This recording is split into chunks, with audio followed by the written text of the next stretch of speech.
I'm Patty Payette, and as Director of Ideas to Action, I work with faculty and staff here at U of L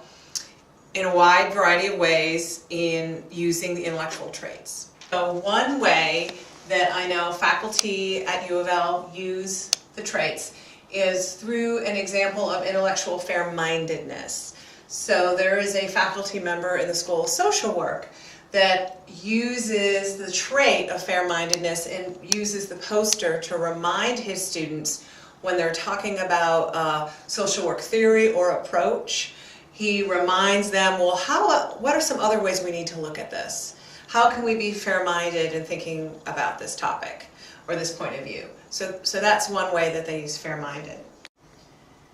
Confidence in reasoning is a trait that I've heard faculty in the health sciences talk about in terms of what happens when students have to move from the classroom into a clinical setting and start working with patients or coming up with diagnoses. So one way that they've used confidence in reasoning is helping students be able to tap into a critical thinking process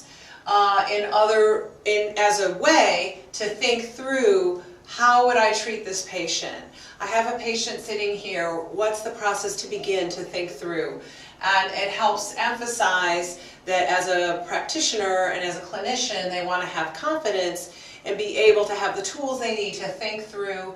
issues around patient care. Another trait, intellectual perseverance. This is one that in REACH, where students are peer tutors and help other students when they have academic struggles, we've emphasized with the REACH staff intellectual perseverance. And one of the things that the staff have found is when they talk with students,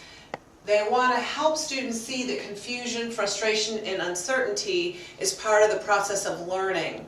and that they want to help boost students' intellectual perseverance so that when they leave the tutoring session, not only can they just think through or stay with the issues they're having around a class or a certain upcoming exam, but they want to help them see this is a trait that students need throughout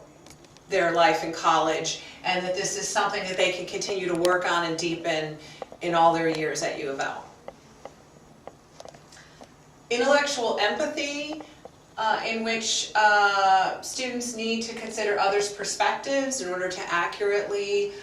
recreate and understand and speak to those perspectives. This is an intellectual trait that students actually in the Interfaith Center began to use this trait and talk about this trait when they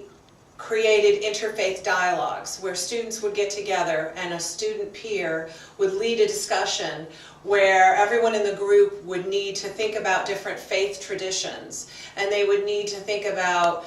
what are the assumptions of that faith tradition, what are the major concepts. So it gave students a little bit of distance from their own personal feelings about different types of faith, and the students found that the discussions were much richer and when they could help students practice and think about intellectual empathy when they're having discussions around interfaith issues.